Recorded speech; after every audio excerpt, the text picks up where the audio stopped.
Welcome to Review Every Ship by CitizenCon 2024. The point is to give an update on every ship since some haven't had a video made about them in years, and others the information is simply too spread out to be helpful in making decisions. Remember, digital ships aren't imaginary, digital ships are imagine necessary. Every month we do a giveaway to give back to this wonderful community. This month's giveaway prize is an RSI Mantis with LTI that comes with both the M50 and Mantis Skull Crusher skins. To enter the contest, make sure you subscribe to Billionaire Ninjas, leave a comment on at least one video, and like or dislike a video. Winners have 2 weeks to claim their prize. Members collectively have a 25% chance of winning just for being members. So if you're subscribed, consider hitting that join button, and if you're not subscribed, I appreciate you hitting that subscribe button. For the full giveaway details, make sure you visit our Billionaire Ninjas Discord or our social media at Ninjas Leap. Today we continue with the Mirai manufacturer. In this one we've reached the Mirai Pulse, and it has one variant. For the price, the Pulse as of 3.24.1 is $30 standalone, $25 war bond, and was $25 at concept. The LX, $30 standalone, $25 war bond, and was $25 at concept. The vehicle is available all the time. The in-game rental price is unknown. The Mirai Pulse redefines the hoverbike experience with its fusion of sleek design, integrated weaponry, and advanced thrusters for unmatched maneuverability. It's the ultimate choice for those seeking a blend of precision, speed, and combat readiness in challenging environments. Take your racing experience to the next level with the Pulse LX, the leader of high-speed thrills. Engineered to dominate, the LX strips away weight and cuts drag, thrusting you to the forefront of every race. Experience every curve with crystal clear responsiveness, making the Pulse LX a racing revelation. The Mirai Pulse. You're killing me, Smalls! For measurements, the Pulse has a length of 3.5 meters, width of 1.5, height of 2.5, making it the smallest drivable thing in the entire verse. For crew, for both, it's a minimum crew of 1 and maximum crew of 1. For cargo for both, they can carry 0 SCU. The claim time for the base and the LX is basically like 9 seconds, so it's negligible. The Pulse has a SCM speed of about 204 and the LX has an SCM speed of 218. The Pulse has a nav max speed of about 561 and the LX has a nav max speed of 600. The speed of the LX is about average compared to other hover vehicles, but the base Pulse is slightly below average. For hydrogen capacity, all of the Pulse are the same, which is the worst in the game, but that's to be expected on the smallest vehicle in the game. For weapons, the Pulse has one bespoke size 2 laser Gatling. No turrets, no missiles. The LX has no weapons, no turrets, no missile racks. The hull HP for the Pulse and the LX. For both, it is 1150, which is the worst for all vehicles, but again, that's to be expected. For ship parts, the Pulse has one extra small radar, one extra small computer, one extra small power plant, and one extra small cooler, along with one extra small fuel tank. For special features and amenities, the height changing feature where it can hover, of course, and go high and low, and it also has about 600 micro SCU of stowage. Let me start by saying I'm not the biggest fan of purchasing vehicles outside the game, with only a few exceptions. So almost always I'm going to suggest buying these in game because they are so cheap. But I'm guessing in the future that will change, and I want these videos to still serve a purpose for people who don't think the same as I do. So I'll rate this as though they do have value as far as spending money. Now it's time to rate these vehicles. A rating I rate from 1 to 10. My 1 is only buy if you have a unique reason that is specific to you or because you like the looks of the vehicles. My 10 is basically if you have the money, these vehicles are almost guaranteed to be useful to you in the game.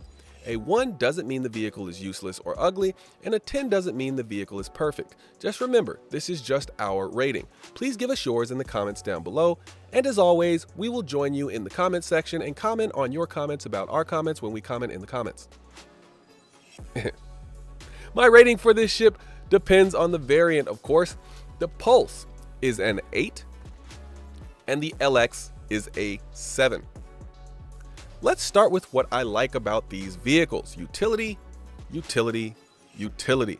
The Pulse fits in almost every ship with an interior, basically turning every one of those ships into a vehicle carrier. Being able to take a ground vehicle with you in a game that has anti-air missiles and anti-air guns is always going to be an excellent use case. The Pulse, being the smallest vehicle possible in the game, is great because of this, but also it's extremely fast.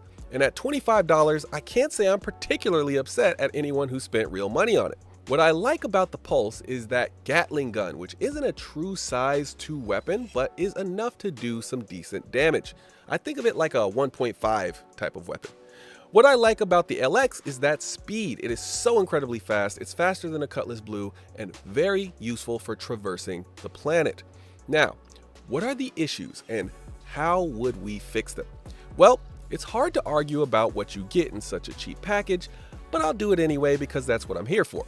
The Pulse doesn't have a shield, and it's upsetting, but this is upsetting about nearly every hover bike. Even if it only had an air shield, I think that would be cool, but alas, only the X1 Force has a shield.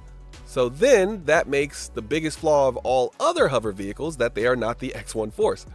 I also think even though these ships are proper fast, they could still use a bit of a boost on that SCM speed. The LX should at least match the X1 velocity considering it's smaller and more lightweight. So who are these vehicles for? Quite literally, everyone. Nobody who owns a Pulse will find it useless. However, there are some people who will have very little use for it. People who can fit larger vehicles on their ship will find more use with an X1 Force because of the shield and the gun, or even the base X1 without the shield and only the gun. I would even pick the X1 Velocity over the Pulse LX because of the speed difference and toughness of the Velocity. And the only other group of people who have no use for the Pulse are people who only fly fighters without interiors. So why is the Pulse an 8 and the LX a 7? The Pulse is an 8 because it offers a versatility that nearly no other vehicle in the game can offer simply because of its size, that front-mounted gun, and that speed.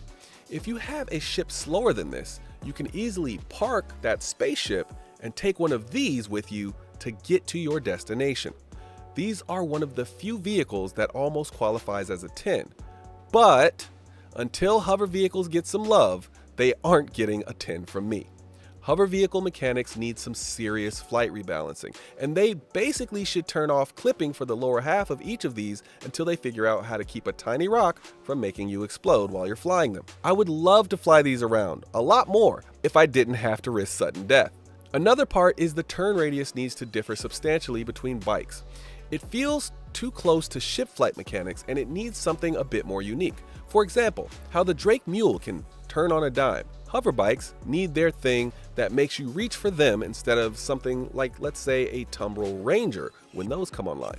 I imagine using the LX as my point A to point B vehicle in very safe armistice zones when I'm just lounging and hanging out with friends with no need to pick up anything or do any missions. It's a safety travel vehicle for me. The base Pulse I can see taking with me quite literally everywhere, even when I have other vehicles, because it takes up less than 2 SCU of space.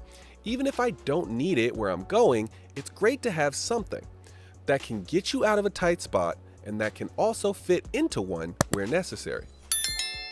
I know you're here for our rating, but if you really want a ship, go buy it. We won't stop you. Or even better, all ships can be earned in-game once the game releases, and some you can purchase in-game right now.